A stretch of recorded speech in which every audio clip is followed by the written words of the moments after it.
gracia de Dios hemos llegado al día viernes, viernes 10 de enero. Y como siempre, les decimos de antemano, feliz santo sábado, porque hoy a la puesta del sol ha de dar inicio en algunos lugares, si es que en otros no dio inicio ya, como sabemos que ocurre por las horas adelantadas que van en otros países. Les decimos feliz santo sábado a todos y que puedan recibir las bendiciones que el Señor ha prometido derramar en su santo día de reposo. Queremos invitarles para que mañana puedan visitar, si viven aquí en Texas, cerca de las iglesias Advenimiento del Séptimo Día de los Tres Ángeles, puedan visitar estas iglesias para adorar a nuestro Dios. En la pantalla están las direcciones de todas las congregaciones donde nos juntamos para buscar la presencia del Señor. Tenemos la congregación de San Antonio, Texas, la de Houston, donde su servidor va a estar predicando mañana. Tenemos la de Shepherd, la de aquí del Centro de Estilo de Vida.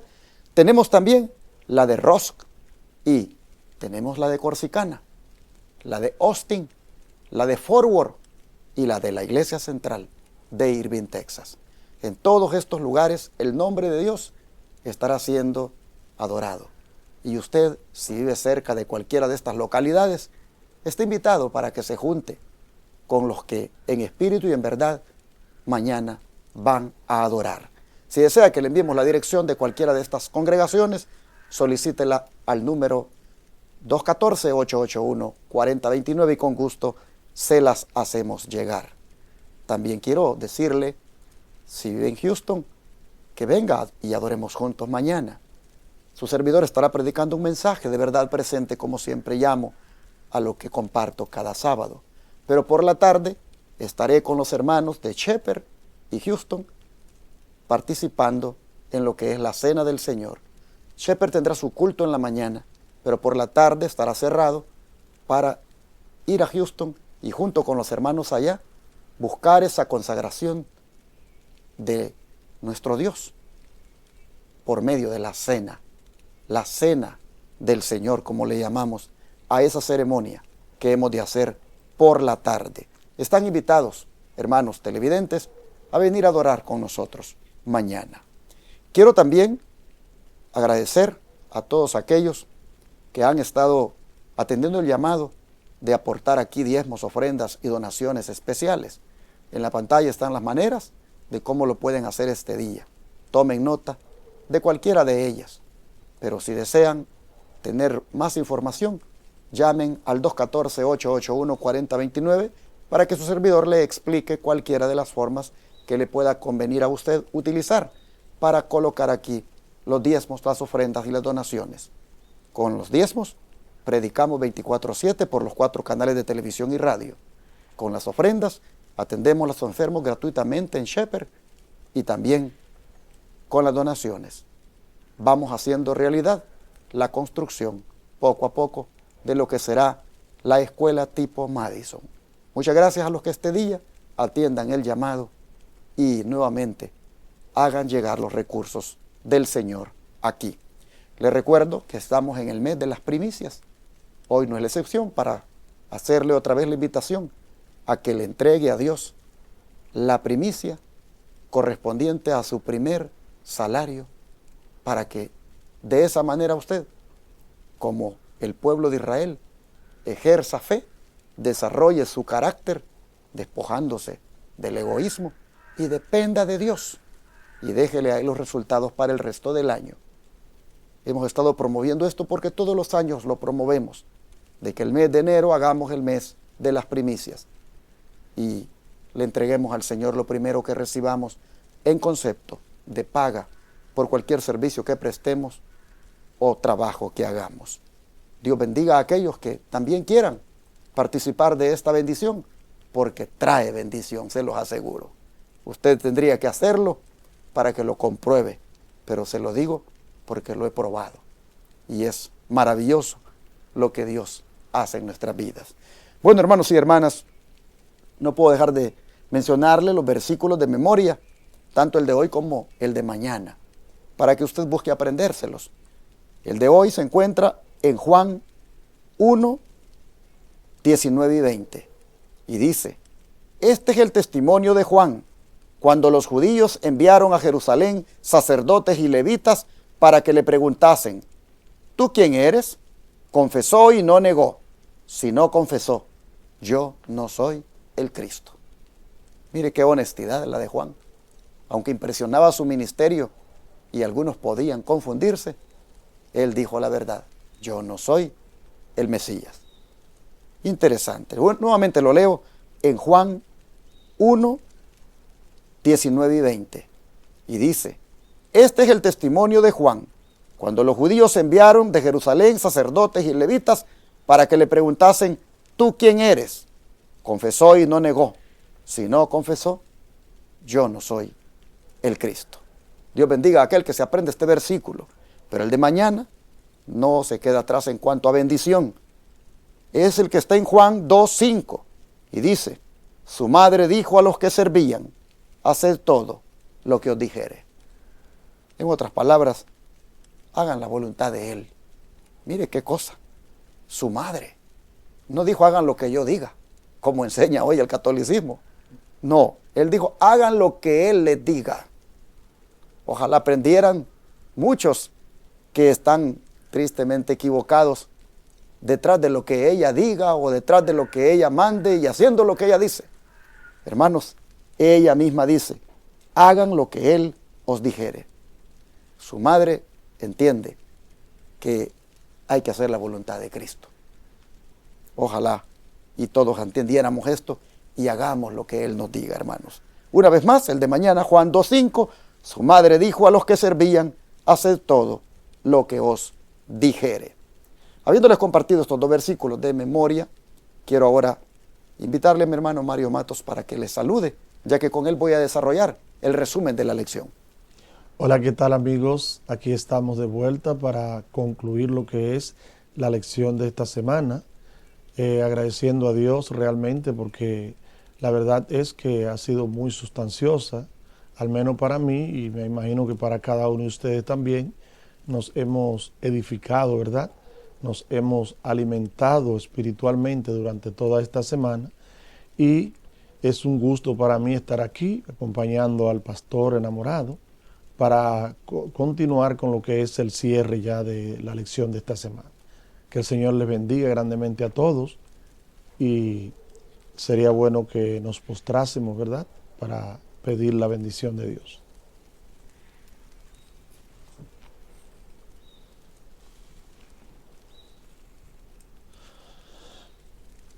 Padre bueno, Padre maravilloso, nuestro gran Dios, gracias infinitas te damos, oh Dios, por habernos ayudado a llegar a la conclusión de esta lección, donde día a día hemos podido estar siendo, Señor, edificados por tu palabra.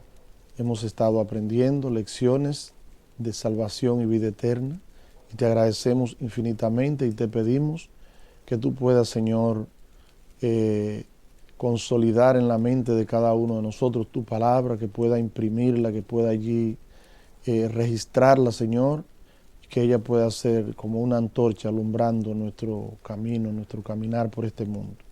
Bendice a cada hermano individualmente y bendice, Señor, este hermoso ministerio que desarrolla el pastor, inspirado por el Espíritu Santo, Señor, para llevar las buenas nuevas de salvación, para llevar salud, para llevar esperanza, para llevar luz en un mundo oscuro.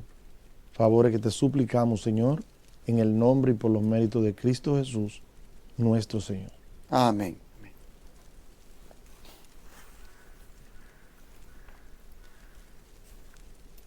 Vamos a compartirles 5 aspectos de lo que ha sido la lección que consideramos lo más relevante.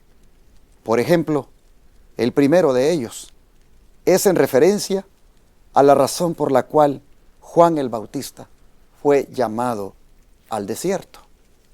Llama la atención que él haya realizado su ministerio y su preparación allí. Dice los versículos del capítulo 1 de Juan, versículos 19 al 23, lo siguiente. Este es el testimonio de Juan, cuando los judíos enviaron de Jerusalén sacerdotes y levitas para que le preguntaran, ¿tú quién eres? Confesó y no negó. Si no confesó, yo no soy el Cristo. Y le preguntaron, ¿por qué pues? ¿Qué pues? ¿Eres tú Elías? Dijo, no, no soy. ¿Eres tú el profeta? Y respondió, no. Le dijeron, pues ¿quién eres? Para que demos respuesta a los que nos enviaron. ¿Qué dices de ti mismo? Dijo, yo soy la voz de uno que clama en el desierto, enderezad el camino del Señor, como dijo el profeta Isaías. Entonces, ¿por qué Juan fue llamado al desierto? Porque la profecía hablaba de que el precursor, el que prepararía el camino de la venida del Señor, sería una persona que su ministerio lo realizaría en el desierto. Pero, ¿por qué? ¿Por qué fue llevado al desierto? Esas son las cosas que el Espíritu de Profecía nos ayuda a entender. Antes de ver el por qué, no deja de llamar la atención la actitud de los líderes, porque estos les intrigaba el ministerio de Juan, del por qué hacía lo que hacía y con qué credenciales lo hacía y quién era él, porque para ellos no cualquier persona podía hacer la obra, excepto los que eran autorizados por ellos. Y llama la atención que ellos digan, ¿quién eres? Y Juan les dice, una cosa les voy a decir, que yo no soy el Cristo. Entonces, ¿quién eres? ¿Eres Elías? No. ¿Eres el profeta? Tampoco. Entonces, ¿quién eres? Porque tenemos que llevar respuesta. Necesitamos decir quién tú eres. El liderazgo le preocupa quién es él, por qué hace lo que hace. Siempre es así. El liderazgo se siente a veces como desafiado, se siente como incómodo de que otro que no está bajo su tutela, bajo su control, aparezca haciendo una obra que hasta sobresale. Y entonces Juan dice, yo solo soy la voz que clama en el desierto, como dijo el profeta Isaías. Ahora dice el don de profecía, ¿por qué es que había sido llevado al desierto? Bueno, dice que fue porque él tenía que ser apartado de los sacerdotes y los magistrados. Dios lo apartó de ellos, dice, para que no fuera influido por su espíritu y enseñanza. Hermanos, para que no lo arruinaran, Dios no permitió que se fuera a formar por ellos. ¿Quiénes eran ellos? Los teólogos. Ellos eran los eruditos. Ellos eran los que daban las clases de teología. Ellos eran los que formaban a los ministros, entre comillas, del pueblo. ¿Y qué hizo Dios? Usted dijo, no va a ir a esas escuelas, porque ahí me lo van a arruinar. Ahí usted no va a hacer la misión como yo quiero, así que vaya al desierto. Allí lo voy a preparar yo. Y hermanos, para que no lo arruinaran estos hombres, los sacerdotes y los rabinos y los magistrados, allá lo mandó el Señor. Miren, con la autoridad del Señor se puso a predicar. No le fue a consultar a ellos, no le fue a preguntar si debía hacer lo que hacía. Simplemente, con la autoridad de Dios, se puso a proclamar el mensaje que Dios le había dado. ¿Y cuál era el mensaje? Prepárense, preparen el camino del rey, quiten las piedras, alcen pendón a los pueblos. Hermanos, ¿por qué? Porque ya Cristo estaba para anunciarse, y el pueblo fue despertado con el mensaje de Juan. Pero ¿con qué tipo de mensaje, hermanos? Con un mensaje de urgencia, con un mensaje de arrepentimiento, con un mensaje de enderezar la vida, con un mensaje de reforma, porque Cristo ya venía.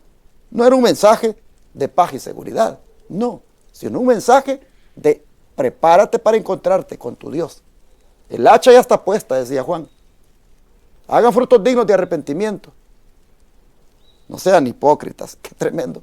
Juan tenía un mensaje bastante fuerte, porque no era para estar hablando de paz y seguridad. Yo te pregunto, ¿no debería hoy también el mensaje ser parecido al de Juan?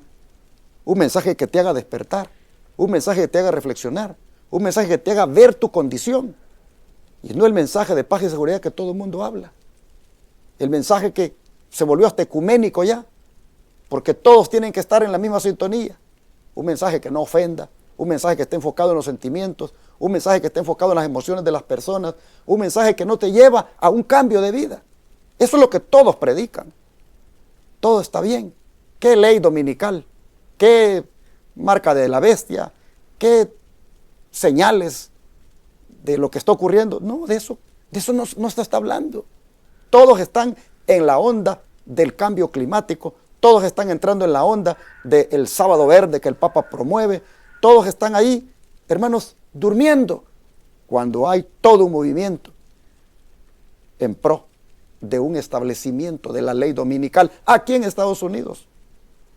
Yo me recuerdo, me mandaron un video ahí de un pastor del Israel moderno que le estaba diciendo a la iglesia que no anduviera oyendo predicadores que le hablaran de esto de la ley dominical, que no anduvieran escuchando ese tipo de mensajes, que eso no era lo que había que estar ni siquiera predicando, mucho menos estar poniéndole atención. Y estaba hablando a la iglesia un sábado, prácticamente con un espíritu de ataque en contra de aquellos que hablan de las señales, de lo que está pasando. Hermanos y hermanas, solo un ministro dormido le puede hablar a una iglesia de paz y seguridad cuando lo que sabe que viene es persecución y muerte. Tenemos que dar el mensaje como Juan, a que el pueblo se despierte. Y si eso va contra lo que enseñan los ministros, los líderes, bueno, hermano, hermana, si eso es la verdad, hay que predicarlo. Así Juan el Bautista, el Señor lo formó, lo preparó y lo mandó a preparar a un pueblo. Así que la razón por la cual fue llamado al desierto es para apartarlo de aquello que pudiera influir, de aquello que pudiera negativamente, hermanos, hacer de él un mal ministro. Así nosotros también, dejémonos guiar por Dios. Dejemos que el Señor nos forme. Pidamos al Señor que nos dé la formación espiritual, que nos dé esa preparación para ser verdaderos instrumentos suyos. ¿Qué más quiere destacar usted, hermano Mario? Bueno, pastor, realmente me gustaría destacar el aspecto número 2, que tiene una pregunta sumamente interesante, que dice aquí, ¿cómo debemos aplicar en nosotros el estilo de vida de Juan el Bautista? La vida de Juan el Bautista realmente es un ejemplo, es una inspiración, es un llamado para los cristianos de hoy en día que nos ha tocado vivir en la última etapa de la historia de este mundo, donde ya estamos llegando al desenlace final, donde se decidirá el destino de cada persona. Juan el Bautista fue el hombre extraordinario que Dios pudo usar, como decía el pastor, lo formó fuera de la educación secular religiosa, por así decir, a fin de poder darles las instrucciones específicas que él quería colocar en él desde el cielo. Y pudo vivir una vida que era una reprensión para el mundo religioso de aquellos días. Dice que su vida era una vida totalmente santa, una vida pura, una vida apartada de toda mundanalidad, de toda contaminación de carne y espíritu. Y Juan el Bautista es un ejemplo realmente para nosotros. En la vida de Juan podemos ver nosotros también que se cumple el propósito de Dios. Muchas veces cuando el Señor nos llama a nosotros a vivir una vida diferente, a vivir una vida que en vez de estar apasionado por las luces y todas las distracciones de las grandes ciudades. En contraste con eso, mejor apuntamos a una vida apartada, tranquila, en la naturaleza, con Dios, donde podamos tener ese encuentro personal con el Señor, por un lado. Por otro lado, la vida de temperancia que Juan vivió es un ejemplo para nosotros hoy día, donde el enemigo tiene el mundo dominado con la intemperancia. Las multitudes están hechas a pedazos con el tema de la salud, fruto de las violaciones a la reforma pro salud, y Juan realmente fue un ejemplo para nosotros en eso también. De ahí que el Espíritu de Dios pudo usarlo de una manera tan poderosa. Pero aquí en la lección de esta semana nos lleva a nosotros a mirar también algo especial en Juan. Juan tenía sus discípulos, pero él no trató de llevar la atención de sus discípulos hacia él. Hoy en día tenemos el grande problema de que la mayoría de líderes religiosos desean que sus ovejas, por así decir, miren por los ojos de ellos, algo que está completamente prohibido por el Señor. Y en la vida de Juan nosotros vemos un ejemplo, aquí lo vemos en la Santa Biblia y también en el Espíritu de Profecía. Podemos ver en Juan 1:35 y 36 que Juan trató de que sus discípulos pusiesen su vista en Cristo Jesús. Me gustaría leer a San Juan capítulo 1, 35 y 36, que nos dice así: el siguiente día otra vez estaba Juan y 2 de sus discípulos, y mirando a Jesús que andaba por allí, dijo: he aquí el Cordero de Dios. Le oyeron hablar a los 2 discípulos y siguieron a Jesús. Alabado sea el Señor. ¿A dónde trató de dirigir Juan la vista de sus discípulos? No trató de dirigirla hacia él, sino que más bien trató de dirigirla al Cordero de Dios que quita el pecado del mundo.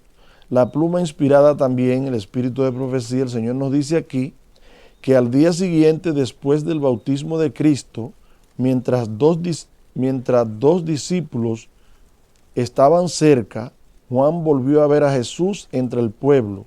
Otra vez se iluminó el rostro del profeta con la gloria del invisible, mientras exclamaba: he aquí el Cordero de Dios.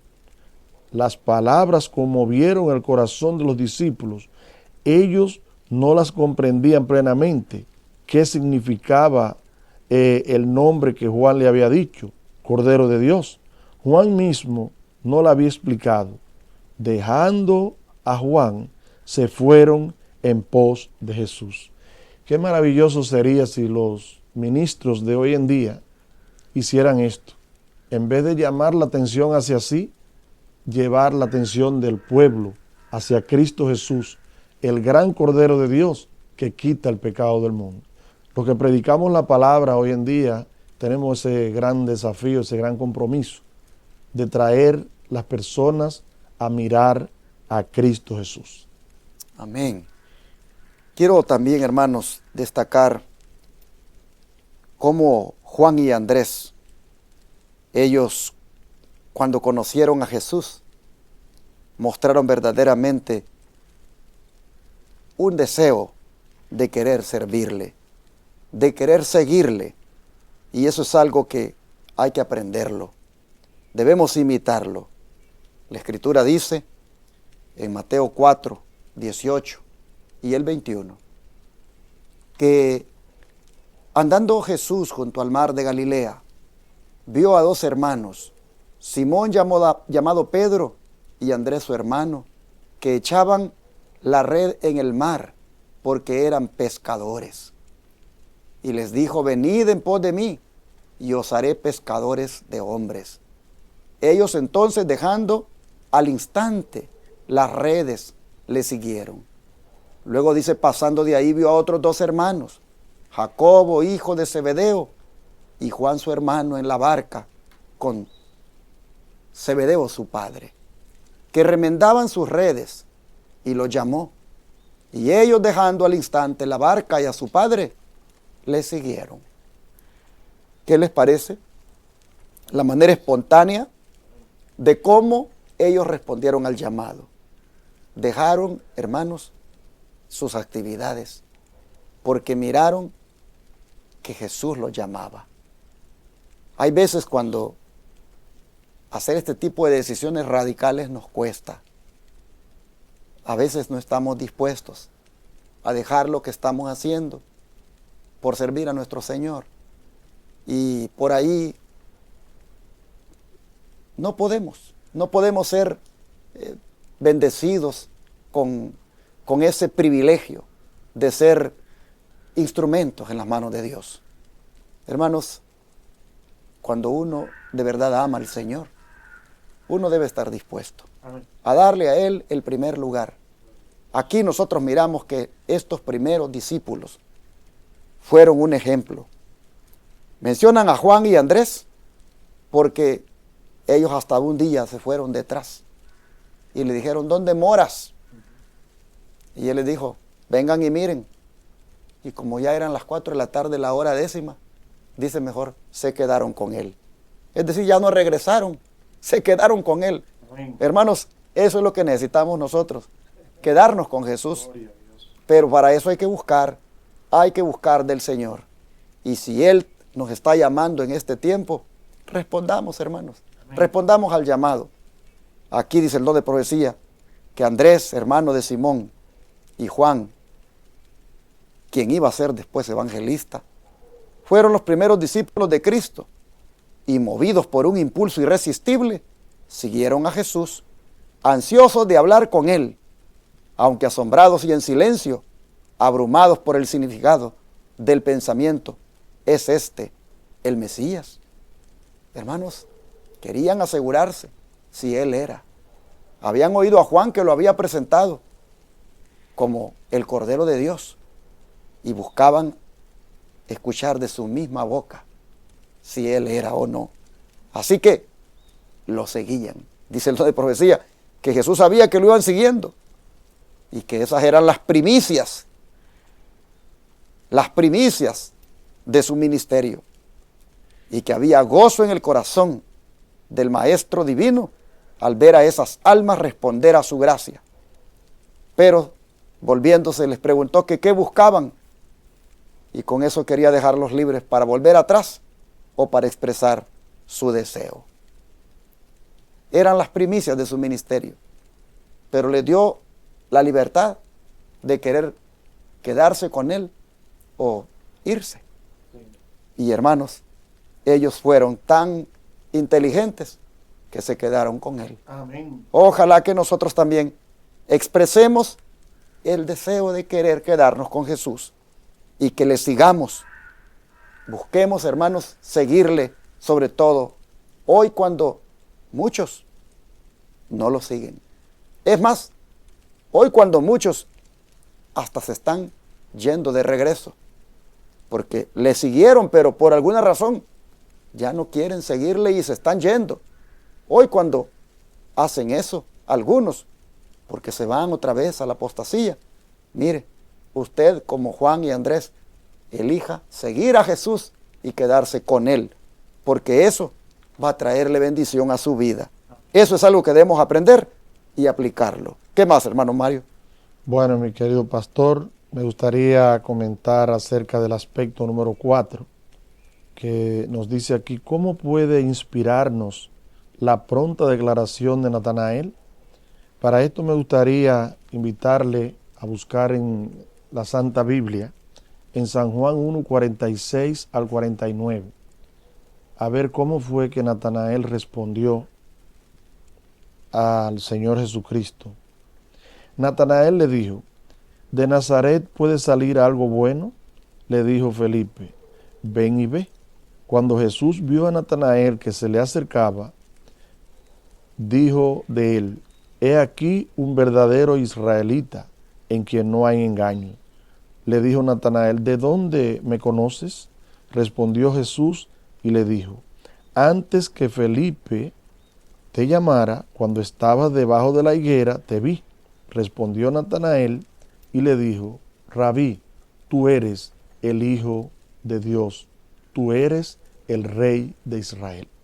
Entonces aquí tenemos nosotros el aspecto número 4 que nos dice cómo puede inspirarnos la pronta declaración de Natanael.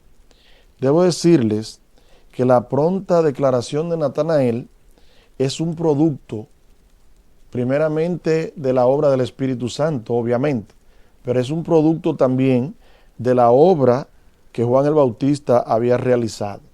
La obra que Juan el Bautista realizó fue una obra de trascendencia, tanto así que incluso cuando Zaqueo se subió en el sicómoro allá para ver si podía de alguna manera ver a Jesucristo, era movido por el trabajo de Juan el Bautista, dice el deseado de todas las gentes. Y sería bueno ver aquí también qué nos dice la pluma inspirada acerca de este asunto. Dice, al mirar a Jesús, Natanael quedó desilusionado. ¿Podía ser el Mesías este hombre que llevaba señales de pobreza y trabajo? Sin embargo, Natanael no podía decidirse a rechazar a Jesús porque el mensaje de Juan le había convencido en su corazón. Aquí podemos ver nosotros que realmente el trabajo de Juan fue un trabajo de trascendencia y que había incidido en la decisión que había tomado Natanael de poder estar atento a ver al Mesías. Dice aquí un poco más, cuando Felipe lo llamó, Natanael se había retirado a un tranquilo huerto para meditar sobre el anuncio de Juan y las profecías concernientes al Mesías. Estaba rogando a Dios que si el que había sido anunciado por Juan era el libertador, se lo diese a conocer. Y el Espíritu Santo descendió para impartirle la seguridad de que Dios había visitado a su pueblo y le había suscitado un cuerno de salvación. Aquí podemos ver nosotros un proceso sumamente maravilloso. Cuando Felipe le habló a Natanael, no le pareció que Jesucristo tuviese realmente la apariencia que él esperaba que debió tener el Mesías.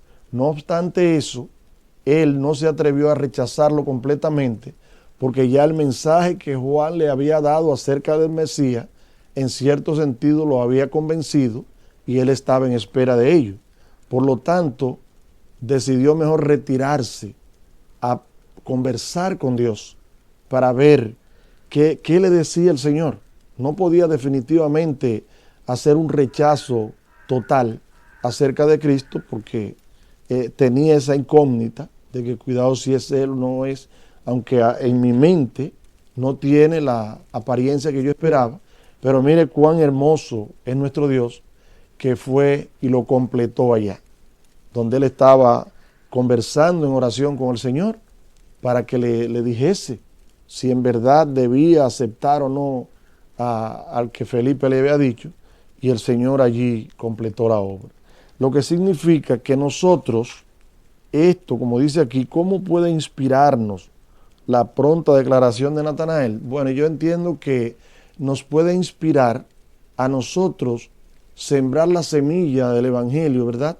Dar las buenas nuevas de salvación con la convicción que nosotros tenemos del conocimiento de Cristo Jesús, de su amor y de su gracia, y confiar de que también la obra de nosotros presentar positivamente a Cristo a las demás personas puede ser fructífera, como fue en el caso de Natanael con el mensaje de Felipe. Amén. Quiero cerrar hablándoles un poquito también sobre la importancia de revelar que nuestra fe en Cristo es auténtica.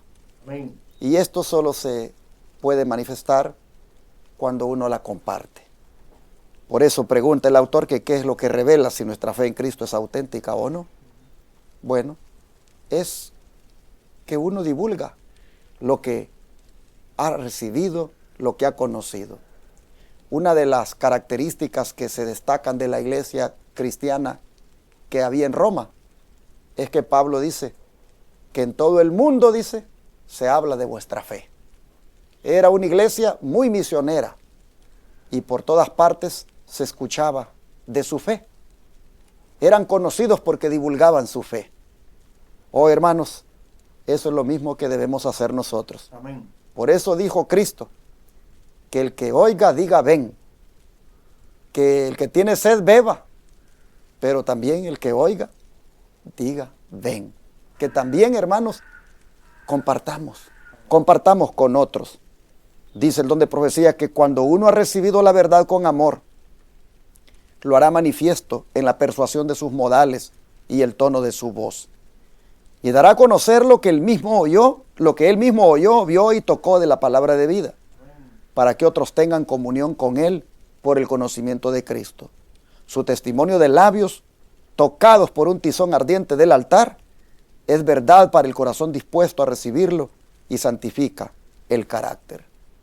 De manera que toca ahora, hermanos, dar a conocer a Cristo, nuestra única esperanza. Amén. Toca ahora divulgar hasta qué punto el Señor ha venido a ser para nosotros la mejor bendición de nuestra vida. Toca ahora decirle a otros que vengan y beban como nosotros hemos bebido. Hermanos y hermanas, si por alguna razón no lo estamos haciendo, eso quiere decir que no hemos encontrado mayor gozo en Cristo. Porque el que está gozoso no se queda con él. Sale y lo comparte. Amén. Sale y lo divulga. Bebe y se sacia, pero lleva el agua a aquel que está sediento. Amén. De manera que si usted desea mostrar que su fe es auténtica, compártala. Compártala con otro. Y cuando hablamos de la fe, estamos hablando de esa fe en Cristo como nuestro único y suficiente Salvador. Así el Señor espera que nosotros mostremos cuán auténtica, cuán sincera, cuán genuina es nuestra fe. Amén. Dice el don de profecía que Dios podría haber alcanzado su objeto de salvar a los pecadores sin nuestra ayuda. Pero a fin de que podamos desarrollar un carácter como el de Cristo, debemos participar en su obra.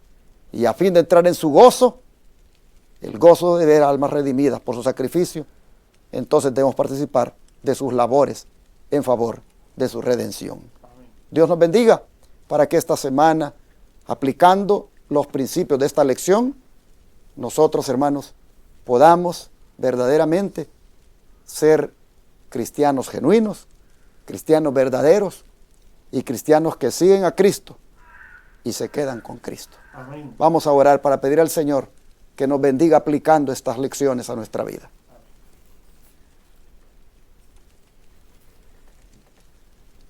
Gracias, Padre, porque toda la semana estuviste empeñado en que entendamos que tú eres el único que puede quitar el pecado del mundo por cuanto tú viniste como el Cordero de Dios. Padre, aquellos discípulos de Juan te siguieron porque eras el Cordero de Dios que quita el pecado del mundo. Entre ellos estaban Andrés, estaban Simón, estaba Juan, estaba Jacobo, estaba Felipe, estaba Natanael. Todos estos habían oído a Juan cuando dijo, este es el Cordero de Dios. Les impactó aquella declaración en su corazón y te buscaron. Señor, aunque Natanael con problemas al principio, terminó finalmente reconociendo que tú eras el Hijo de Dios, el Rey de Israel. Amén. Oh Señor, si estos hombres, sus vidas fueron cambiadas cuando se encontraron contigo, cuando te siguieron, eso nos dice de lo que puede sucedernos a nosotros también, si te seguimos de corazón. Amén. De manera que te rogamos que nos ayudes para hacer una decisión firme de seguirte y estar contigo, así siguiéndote hasta el día de tu venida. Amén. Ayúdanos, Señor, a poner por obra todo lo aprendido. Te lo pedimos en el nombre de Jesús. Amén.